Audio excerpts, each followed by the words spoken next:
Ah bah, c'est bien. Il a dit c'est bien.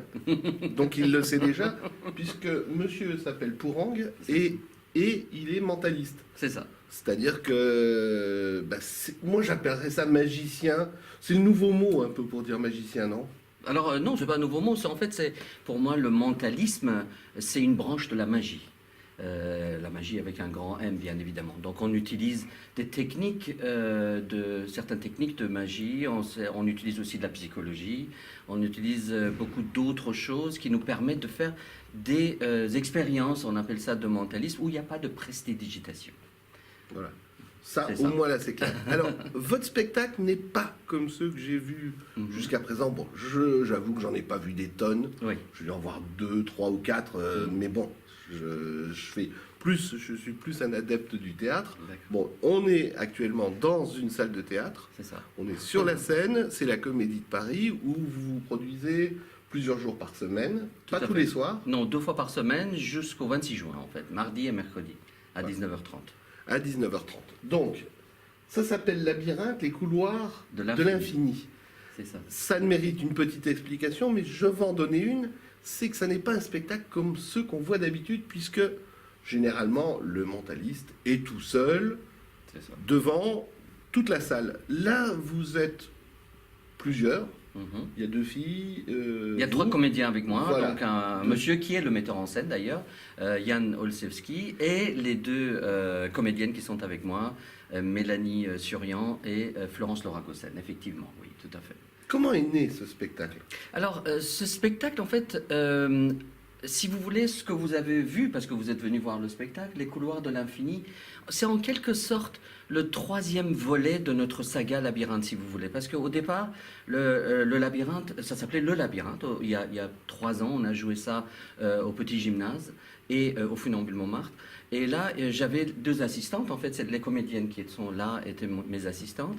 Et il n'y avait pas toute cette théâtralisation. Il y en avait un petit peu, mais pas beaucoup. Après, on a fait une représentation, enfin plusieurs représentations dans un endroit très magique qui s'appelait Le Secret, en immersion. On a présenté le labyrinthe en immersion, c'est-à-dire les gens, ils nous suivaient, il y avait plusieurs salles, et les gens nous suivaient et on faisait ce voyage, on appelle ça ce voyage, nous, avec des gens qui nous suivaient, qui nous entouraient complètement. Et avec donc Jan Olszewski, qui est le metteur en scène maintenant, on a décidé de mettre les personnages qu'on avait créés pour cette version immersion sur scène. Donc c'est devenu Labyrinthe, les couloirs de l'infini. Et depuis le départ, il y avait 3 parties, comme vous avez vu, l'Antiquité. Après, Labyrinthe devient donc les ruelles de Whitechapel. Et après, le labyrinthe va devenir notre cerveau, le réseau, enfin tout ce qui touche à notre ère, le 21e siècle. Bon, voilà. Le spectacle est interactif puisque, 100%. je peux le dire, il y a des gens qui, de la salle, Absolument. montent sur scène, vous en avez un par un au départ, et puis à la fin, vous en avez 8. Voilà. C'est ça. Je sais très très mal compter, et je faisais le jour où je suis venu vous voir, Voilà, je c'est faisais ça. partie des 8. À la fin, il y a 8 personnes sur scène. Oui, Voilà. tout à fait, oui, Bon. absolument. Non, mais le spectacle, effectivement, est 100% interactif parce que ça passe avec les gens. Hein. Vous savez, si vous voulez prédire une espèce un événement ou vous voulez lire dans les pensées, il faut que ça soit avec les personnes. Donc vraiment, c'est 100% interactif, effectivement. Les spectacles de magie peuvent se passer sur scène sans interaction. Hein. On peut produire des choses et c'est très joli aussi d'ailleurs. Les grandes illusions, tout ça, ça peut se faire sans interaction directe avec les gens, mais c'est vrai que le mentalisme, nous, surtout notre spectacle, c'est effectivement très, très, très interactif. Oui. Ce qui est amusant, c'est qu'en fait, je ne sais pas si vous voulez en parler, c'est que ce n'est pas votre profession de base. On peut C'est dire le 2e métier, si vous voilà, voulez. c'est un 2e métier. Donc, comment êtes-vous passé de médecin, je ne sais pas si vous êtes spécialiste, mais médecin, Oui, tout à fait. à Urgentiste. Oui, tout à fait. voilà. Alors, moi, je considère que les 2 sont mes métiers. Enfin, j'ai 2 métiers, quoi. Je consacre beaucoup de temps à la magie, au mentalisme et à mon métier de médecin, bien évidemment. Alors, comment on est passé? Moi, je fais de la magie depuis l'âge de 20 ans. Et j'ai commencé par le close-up, par la prestidigitation. Et petit à petit, je me suis intéressé au mentalisme et il y a une quinzaine d'années à peu près où j'ai commencé à étudier, à lire beaucoup sur le mentalisme. Et voilà, je me suis intéressé à cette branche de la magie qui est le mentalisme. Tout à fait. Moi, j'ai commencé la magie à l'âge de 20 ans, hein, quand j'étais étudiant en médecine.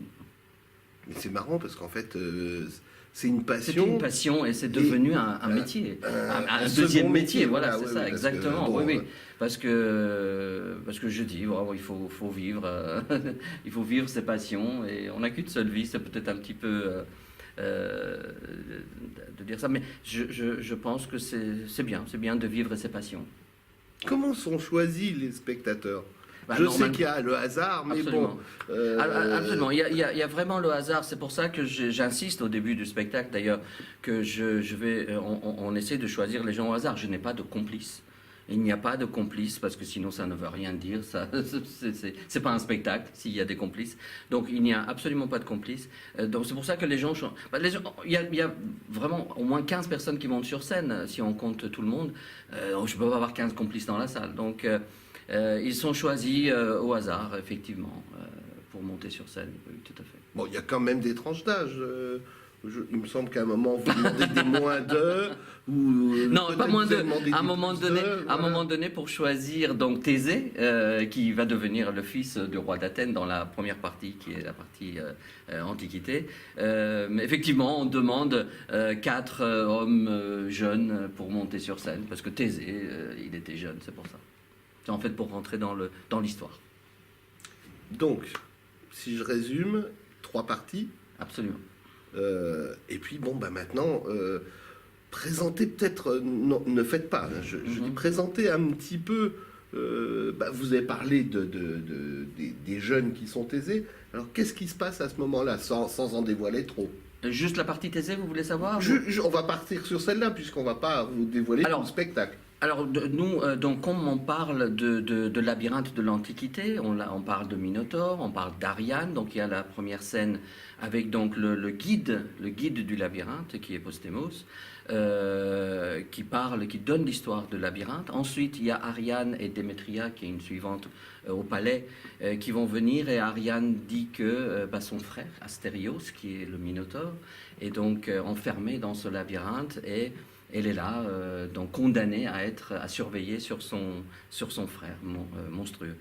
Et donc il y a un héros qui va venir libérer Ariane, va combattre le Minotaure et libérer Ariane. Et voilà, c'est Thésée. Donc je demande à 4 personnes de venir sur scène par un jeu. Je devine, ils tirent donc des pierres de couleur, une pierre de couleur blanche et 3 pierres de couleur noire, et je devine qui a la pierre blanche. Et cette pierre blanche est tirée, et c'est lui qui est Thésée. Après, je lui demande de penser à une personnalité, à quelqu'un de proche, et puis je devine le nom de cette personne. Et voilà, donc on le met en héros, cette personne sur scène, on l'habille, enfin, il devient acteur, cette personne. Est-ce qu'on doit connaître quelque chose de l'Antiquité? Puisque là, on parle de personnages. Pour celui qui nous écoute, il se dit, mais qui sont ces personnes? Le Minotaure, ceux qui ont vu le Satyricon de Fellini s'en souviennent peut-être, mais bon, c'est pas. Moi, je pense que la plupart des gens, quand vous leur parlez de labyrinthe de l'Antiquité, la plupart peuvent avoir des images d'Ariane. Le fil d'Ariane, on connaît tous cette histoire de fil d'Ariane. Et je pense que les gens, quand vous parlez de fil d'Ariane, ils disent « Ah oui, effectivement, il y a Ariane et Minotaure ». Mais c'est l'histoire qu'on raconte, en fait. Et après, donc, ce labyrinthe va devenir... Donc, en fait, on propose un voyage. Donc, on fait un bond dans le temps, et on arrive à Londres, à Whitechapel. Et ce labyrinthe va devenir les ruelles sombres de Whitechapel. Là où Jacques l'Éventreur... Voilà, c'est ici. Donc, voilà, exactement. On va pas parler de Jacques l'Éventreur. Non, on est là pour rigoler, on n'est pas là pour mais en tout cas, le spectacle, il y a beaucoup d'humour, c'est pas prise de tête, en tout cas. Bon, alors maintenant, je vais vous laisser jouer les mentalistes avec moi. Quel est, je sais pas, qu'est-ce que vous pourriez deviner sur moi, sachant que vous ne savez pas grand-chose, à part mon prénom, mon nom... Et on va faire fait autrement. Que j'ai un site. On va faire autrement. On va faire autrement. On va voir si vous êtes quelqu'un d'influençable. On va partir dans cette chose-là. Alors, vous jouez aux cartes. Vous connaissez les cartes de temps en temps. Je connais les cartes. Là, oui, voilà. Mais je joue rarement. Vous connaissez, voilà, pique, cœur, trèfle, carreau. Oui, même le tarot, je connais. Très bien. Alors, je vais vous montrer quelque chose. Vous allez voir, c'est très très simple. Regardez, un jeu de cartes que je vais montrer à la caméra. Regardez bien, il y a toutes les cartes, les piques, je vous ai même mis dans l'ordre. Vous avez les piques, vous avez les cœurs, vous avez les trèfles et vous avez les carreaux. 54 cartes. alors. 52. Je connais les différentes. 52. 52, il y en a 52. Ah. Il y a 4 fois 13 cartes, donc ça fait 52 cartes. Ah oui, il n'y a pas les deux jokers. Non, il n'y a pas les deux Voilà, jokers. c'est pour ça que Alors, 54. Je vais vous dire, quand je vous ai dit que vous êtes peut-être quelqu'un d'influençable ou pas, je vais vous demander de choisir entre les rouges, parce qu'on a des cartes rouges et des cartes noires. Alors, vous allez choisir les rouges ou les noirs. Dites-moi, rouge, noir, Rouge. rouge. Vous pouvez changer d'avis si vous voulez. Non. Non, très bien. Je n'aime pas le noir. D'accord, très bien, parfait. Alors maintenant, dans les rouges, nous avons le cœur et le carreau. Alors, vous voulez cœur ou carreau? Cœur, carreau. Cœur. Cœur, cœur, très bien, parfait. Vous pouvez encore changer d'avis si vous voulez. Non. Non, très bien, on garde les cœurs. Et maintenant, je vais vous demander parmi les 13 cartes de me nommer une carte quand je vais compter. Enfin, je vais compter de 1 à 3. Et à 3, vous allez me nommer le nom d'une carte. 1, 2, 3. Valet. Le valet de cœur. Je peux vous donner encore 3 secondes pour changer si vous voulez. Non. Non, Non, non. Valet de cœur. Très bien. Donc on regarde dans mon jeu qui est tout à fait... donc vous avez dit le valet de cœur. Oui. C'est ça? Alors je vais vous demander de mettre votre main comme ceci. Et je vais poser cette carte, on va voir, poser cette carte sur votre main. Ce que je ne vous ai pas dit, ne montrez pas pour l'instant le dos, ce que je ne vous ai pas dit, c'est que toutes mes cartes, regardez, elles sont de couleur Rouge. rouge. Toutes les cartes, elles sont rouges. On est bien d'accord? Mhm. Hein, vous les voyez de près? Oui, oui, oui. Absolument. Et vous avez choisi le valet de cœur. Est-ce que je vous ai influencé? Ah non. Non, pas du tout. Non, vous avez plutôt tenté de De vous influencer. Donc regardez le dos du valet de cœur, si vous voulez. C'est la seule carte à dos bleu. C'est- En tout cas, je peux le dire, c'est... Donc vous n'êtes pas complice. Ah, non, non, je suis pas complice. Et puis, de toute façon, Voilà. j'avais pas décidé du tout auparavant. Mais bon, Voilà. j'aime le rouge. Enfin, là, pour une fois, ça se voit pas. Mais... enfin, si, Voilà, donc il y a le pantalon. vous avez pris la seule carte, en quelque sorte. Donc voilà, c'est les expériences qu'on peut faire. Parce que ce qu'on fait en spectacle, c'est différent, c'est quelque chose qui est beaucoup plus scénique. Donc là, ce qu'on peut faire avec quelqu'un comme ça au proche, c'est ce genre de choses. On parle, même il y a du mentalisme de close-up d'ailleurs. C'est-à-dire des gens qui font de table en table, mais que du mentalisme. Et nous, on fait du mentalisme spectacle sur scène. Est-ce qu'il existe, je sais pas, des réunions de mentalistes? Absolument, bien sûr. Ou des, Je enfin, fais partie- spectacle en réunion, je parle. Spectacle en réunion, non, mais on se réunit. Je fais partie de plusieurs associations. Le CFI, le Cercle français de l'illusion, qui a de la magie et du mentalisme dedans. Et il y a l'ODM, l'Ordre européen des mentalistes européens. Donc, l'Ordre européen des mentalistes. L'ODM des mentalistes, voilà, c'est ça. Donc là, on se réunit, il y a des congrès, on se réunit, on se parle, on se montre des choses et on essaye d'avancer comme ça, oui, bien sûr. Oui. Comment vous vous situez par rapport à, on va dire, des personnalités comme Houdini, qui est illusionniste, ou plus récemment celui qui était à l'époque avec Claudia Schiffer, donc, Copperfield, David Copperfield. Ah bah, on se situe, ces gens-là, ils ont apporté beaucoup de choses à la magie. Bien évidemment, Houdini, c'était un des premiers. Il faisait beaucoup d'évasion, hein. Lui, on l'attachait et puis il s'évadait. Et Copperfield, absolument, il a apporté énormément de choses à la magie. On est tous reconnaissants de ses travaux et de ses spectacles. Plus récemment, je ne sais pas si les gens connaissent, mais plus récemment... non, Darren Brown, qui est très connu en Angleterre, c'est un mentaliste britannique qui a des spectacles hallucinants et on est aussi très inspiré par lui. Il y en a d'autres, hein. Il y a d'autres mentalistes peut-être un peu moins connus que le grand public ne connaît pas. Alors les gens souvent citent Mesmer qui fait de l'hypnose, oui. Mais ça c'est un peu différent. Moi je fais pas d'hypnose, mais Mesmer il fait de l'hypnose. Et ça aussi ça fait partie, c'est une branche de mentalisme maintenant.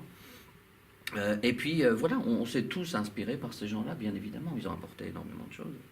Moi, il y en a qui ont tenté pour Mais Pour l'hypnose? L'hypnose, c'est pas que je suis pas réceptif. C'est-à-dire, alors, ce qu'il dit Mesmer, d'ailleurs, parce que moi je connais pas grand-chose, effectivement, j'en fais pas, mais ce qu'il dit Mesmer, c'est que tout le monde est hypnotisable, il faut juste prendre le temps de le faire. Voilà, quand on est dans une salle, non, on est bien 1000, sûr, 2000 absolument, quelquefois. absolument.